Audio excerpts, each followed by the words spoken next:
नमस्ते। देसी हम में मैं प्राची चतुर्वेदी आप सभी का स्वागत करती हूँ।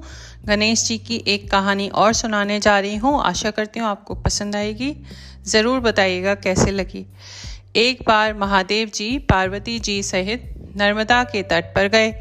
वहाँ एक सुंदर स्थान पर पार्वती जी ने महादेव जी के साथ चौपड़ खेलने की इच्छा व्यक्त की।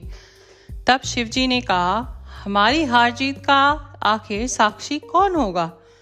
पार्वती जी ने तत्काल वहां की घास के तिनके बटोर कर एक पुतला बनाया और उसमें प्राण प्रतिष्ठा करके उससे कहा, बेटा, हम चौपड़ खेलना चाहते हैं, किंतु यहाँ हार जीत का साक्षी कोई नहीं, अतः खेल के अंत में तुम ही हमारी हार जीत के साक्षी होकर बताना कि हमसे कौन जीता कौन हारा। खेल आरंभ हुआ। देव योग से 3 बार पार्वती जी ही जीती। अंत में बालक से हार जीत का निर्णय कराया गया तो उसने महादेव जी को विजयी बताया।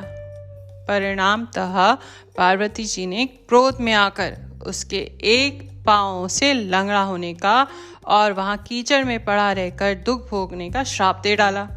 वह बहुत क्रोधित हुई उसके झूठ बोलने पर। बालक ने कहा, माँ, मुझसे अज्ञानवश ऐसा हो गया। मैंने किसी कुटिलता या द्वेष के कारण ऐसा नहीं किया। मुझे क्षमा करें तथा श्राप से मुक्ति का उपाय बताएं। तब ममता रूपी माँ को उस पर दया आई और वे बोली, यहाँ नाग कन्याएं गणेश पूजन करने आएंगी। उनके उपदेश से तुम गणेश व्रत करके मुझे प्राप्त करोगे। इतना कहकर वह कैलाश पर्वत चली गईं। 1 वर्ष बाद वहां नाग कन्याएं गणेश पूजन के लिए आईं। नाग कन्याओं ने गणेश व्रत करके उस बालक को भी व्रत विधि बताई। तत्पश्चात बालक ने 12 दिन तक गणेश जी का व्रत किया। तब गणेश जी ने उसे दर्शन दिए और कहा, मैं तुमसे बहुत प्रसन्न हूँ, मनोवांछित वर मांगो। बालक बोला, भगवान, मेरे पाँव में इतनी शक्ति दे दो कि मैं कैलाश पर्वत पर अपने माता पिता के पास पहुंच सकूं और वे मुझसे प्रसन्न हो जाएं। गणेश जी तथास्तु कहकर अंतर्ध्यान हो गए। बालक भगवान शिव के चरणों में पहुंचा।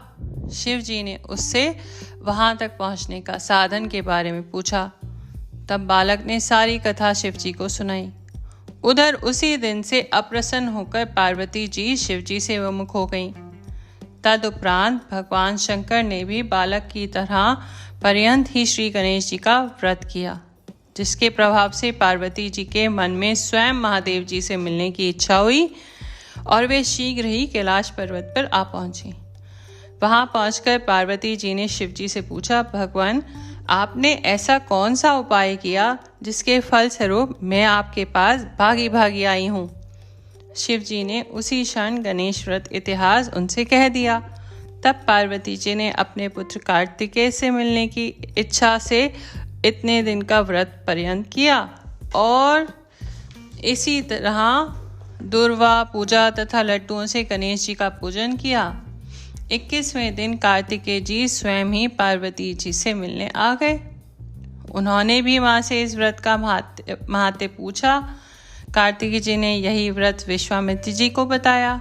विश्वामित्र जी ने व्रत करके गणेश जी से जन्म से मुक्त होकर ब्रह्मा ऋषि होने का वर मांगा। गणेश जी ने उनकी सारी मनोकामना पूर्ण की। ऐसे ही गणेश जी की भगवान करे गणेश जी सबकी मनोकामना पूर्ण करते रहें। तो बोलिए गणपति बप्पा मोरया।